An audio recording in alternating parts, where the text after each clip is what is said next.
Dalam menjalankan kegiatan public speaking, jika suara Anda ingin terdengar lebih bagus, lebih menarik, tidak membosankan, maka aspek vokal, salah satu dari aspek penting dalam public speaking, harus Anda optimalkan. Ada artikulasi, ada jeda, tempo, kecepatan berbicara, termasuk juga intonasi. Dan di kesempatan ini, saya akan membahas tentang intonasi. Apa itu intonasi? Intonasi adalah lagu kalimat atau tinggi rendahnya nada saat Anda berbicara. Dalam kegiatan public speaking, intonasi sangat penting. Kenapa demikian? Bayangkan kalau Anda berbicara, misalnya dalam waktu 30 menit, Anda berbicara flat atau datar, apa yang akan dirasakan audiens? Pastinya mereka akan bosan. Bahkan tidak akan kuat lama mendengarkan public speaking yang Anda lakukan. Kalau Anda tidak percaya, silakan Anda coba cek. Anda ingat-ingat, pada saat Anda menghadiri kegiatan public speaking, apa yang Anda rasakan ketika mendengar seorang pembicara yang bicaranya flat, monoton, dari awal sampai akhir. Saya yakin Anda juga pasti merasa bosan, tidak akan kuat mendengarkan public speaking yang dilakukan pembicara. Karena itulah, di kesempatan ini, saya akan tunjukkan kepada Anda bagaimana caranya melatih intonasi untuk kegiatan public speaking, agar intonasi Anda lebih optimal. Dan yang akan saya tunjukkan ini adalah cara-cara yang sudah saya lakukan dan teruji. Kalau Anda lihat saat ini, saya berbicara dengan intonasi seperti ini, itu hasil dari proses yang panjang.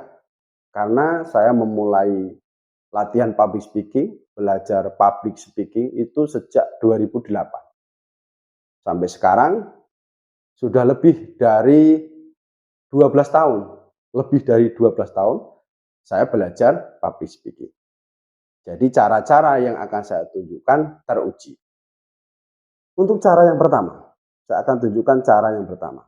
Cara yang pertama adalah dengan mengoptimalkan intonasi natural. Yang saya maksud intonasi natural di sini adalah intonasi seperti saat Anda melakukan komunikasi sehari-hari. Saat Anda berkomunikasi dengan teman Anda, dengan keluarga Anda. Perlu Anda ketahui, semua orang, saya yakin, pasti punya intonasi. Coba Anda ingat-ingat ketika teman atau sahabat Anda menyampaikan informasi ke Anda. Pasti sudah ada intonasinya. Saat dia berbicara, pasti ada intonasinya. Ketika teman Anda bercerita bahwa dia punya masalah, dia sedang sedih, intonasinya juga menyesuaikan. Dia bisa menggunakan intonasi sesuai perasaannya. Itu artinya semua orang sebenarnya sudah punya intonasi. Hanya saja kalau intonasi sehari-hari dibawa langsung ke kegiatan public speaking, harus dioptimalkan lagi. Karena intonasi dalam public speaking beda. Bedanya di mana? Ada tekanan di situ, ada grogi, dan lain-lain. Meskipun dalam komunikasi sehari-hari bisa berbicara lancar dengan intonasi yang baik, tapi pada saat public speaking susah melakukan intonasi seperti saat berbicara dalam kehidupan sehari-hari. Karena itu perlu dilatih. Kalau saya sendiri yang saya lakukan, biasanya pada saat saya akan melakukan presentasi, saya siapkan materi dulu. Sebelum saya tampil, saya latih dulu. Saya melakukan presentasi dengan intonasi natural saya. Saya kasih contoh seperti ini ya. Ini hanya contoh saja, nanti bisa Anda tiru, Anda praktikkan. Dalam belajar membuat desain slide presentasi, ada langkah-langkah yang harus Anda lakukan. Dan langkah pertama ini langkah yang penting, tidak bisa Anda lewati, yaitu memahami karakteristik desain presentasi yang baik. Ini langkah awalnya. Kenapa memahami karakteristik desain presentasi yang baik ini penting? Karena tanpa Anda memahami karakter desain presentasi yang baik, tidak mungkin Anda bisa bikin slide yang baik, karena Anda tidak punya acuan dasar slide yang baik itu seperti apa. Jadi, dengan Anda paham karakteristik desain presentasi yang baik, Anda akan punya acuan. Oh, slide yang baik itu seperti ini loh, seperti ini, seperti ini. Tapi tanpa itu, bagaimana Anda mau bikin slide yang baik? Karena Anda tidak punya tolak ukurnya. Kalau kita bahas tentang karakteristik desain presentasi yang baik, dari pengalaman saya, selama saya bergelut di bidang presentasi desain selama lebih dari 10 tahun, ada beberapa karakteristik utama. Ini harus Anda pahami betul-betul. Yang pertama, slide yang baik itu hanya menampilkan poin utamanya saja. Teks yang ditampilkan hanya poin utamanya saja. Kalau misalnya diperlukan tambahan keterangan, penjelasan ya dari poin yang Anda tampilkan, maka penjelasannya juga harus ringkas. Semakin ringkas, semakin baik. Itu poin pertama, karakteristik slide presentasi yang baik pertama. Kemudian yang kedua, slide yang baik itu visual.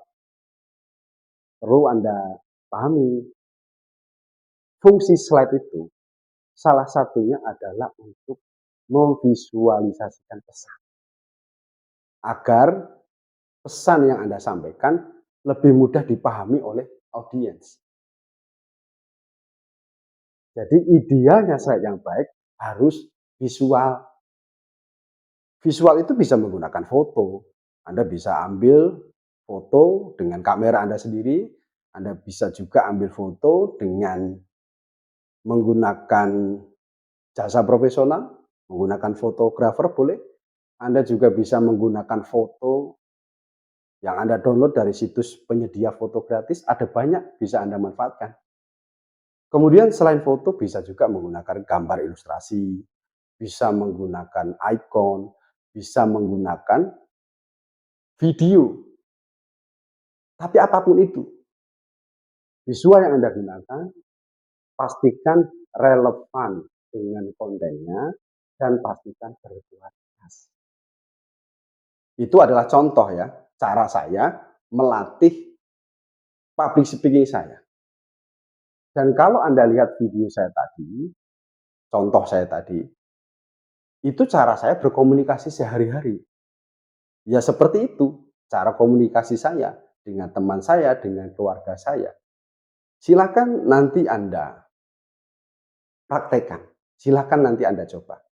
Tapi satu hal yang harus Anda perhatikan betul ya, pada saat Anda melakukan latihan, dengan menggunakan intonasi seperti saat Anda bicara sehari-hari, dioptimalkan. Harus ada penekanan kata di bagian yang penting, kemudian temponya juga harus bervariasi, kemudian juga harus ada ekspresi, supaya intonasi Anda maksimal.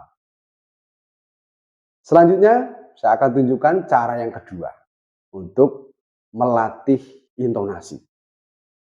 Cara yang kedua ini, saya yakin Anda sudah tahu ya, karena istilah yang akan saya gunakan ini sering Anda dengar. Saya yakin sering Anda dengar.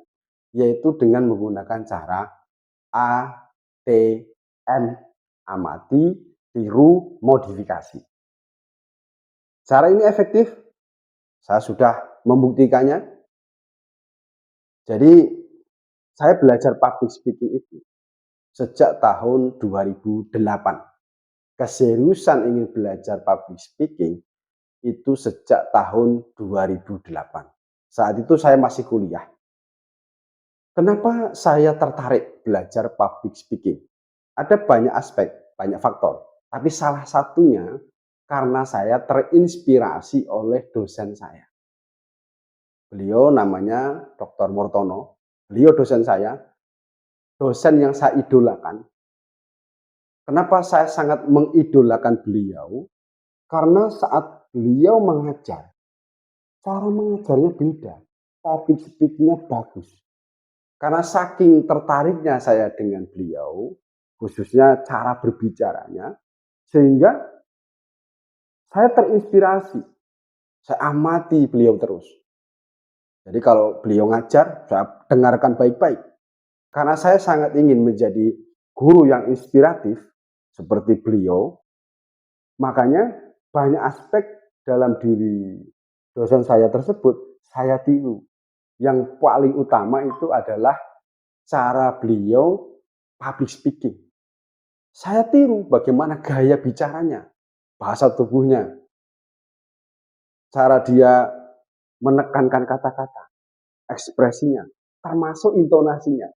Sehingga teman-teman saya, teman-teman kuliah, sering mengatakan kepada saya kalau saya itu mirip seperti Dr. Murtono.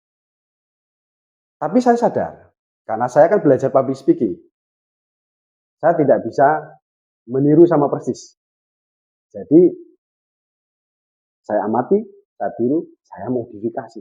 Dan memang butuh waktu yang tidak sebentar. Sampai saya akhirnya menemukan intonasi yang sesuai dengan karakter saya. Kemudian seiring dengan berjalannya waktu, karena saya melakukan public speaking tidak hanya untuk mengajar saja, tapi juga kadang-kadang untuk keperluan MC, pidato sambutan, ataupun yang lain. Jadi saya juga mencari inspirasi-inspirasi lain. Dari video, dari orang-orang yang ada di sekitar saya tiru, saya modifikasi. Tapi sebelumnya diamati dulu, dipelajari dulu. Itu cara yang kedua. Dan cara ini efektif. Jika Anda seorang MC, maka carilah MC idola Anda. Kemudian amati, lihat, tiru, modifikasi.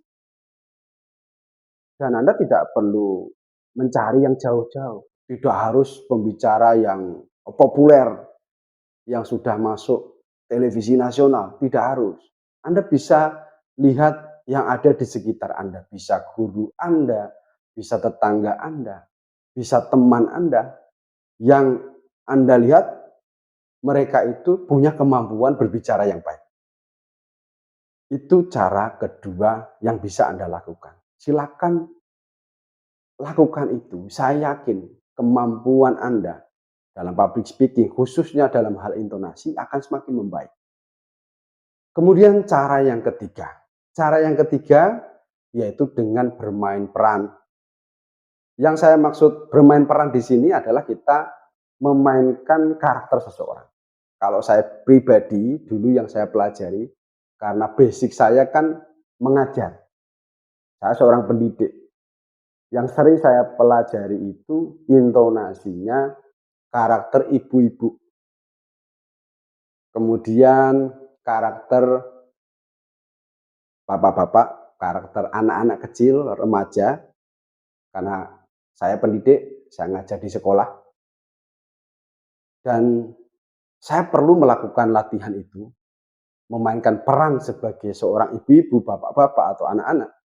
Karena untuk keperluan contoh, kadang pada saat saya mengajar, kebetulan saya ini seorang guru bimbingan, ketika memberikan layanan informasi, seringkali saya memasukkan cerita-cerita dalam materi saya, sehingga dalam situasi tertentu, untuk materi tertentu, kadang saya harus bermain peran. Untuk itu saya belajar bermain peran. Saya memerankan karakter khusus Dan untuk belajar ini tidak harus susah, tidak perlu ribet. Anda cukup perhatikan saja orang-orang di sekitar Anda. Misalnya kalau saya ya, ini kasus saya belajar dari ibu saya. Saya sering lihat ibu saya kalau marah, kalau sedang sedih, ibu saya kalau sedang ngomel-ngomel. Kemudian saya sering lihat nenek saya sering lihat bapak saya ketika marah, ketika ngasih nasihat, ketika sedang membujuk anak-anaknya. Sehingga saya bisa meniru, khususnya di bagian intonasi. Dan itu membantu saya ketika saya melakukan public speaking dan butuh bermain peran untuk memberikan contoh kepada audiens, saya bisa melakukannya dengan baik. Jadi Anda juga bisa melakukan cara yang ketiga ini. Itu tadi adalah beberapa cara latihan. Saya ulangi sekali lagi. Cara yang pertama, optimalkan intonasi natural Anda. Kemudian cara yang kedua, amati, tiru, modifikasi. Kemudian yang ketiga, berlatih bermain peran. Dengan melakukan ketiga cara yang sudah saya paparkan, Anda sungguh-sungguh menerapkannya, Anda sungguh-sungguh berlatih, saya yakin intonasi Anda akan semakin baik. Anda akan bisa berbicara dengan intonasi yang menarik, sehingga audiens Anda lebih betah mendengarkan public speaking yang Anda lakukan.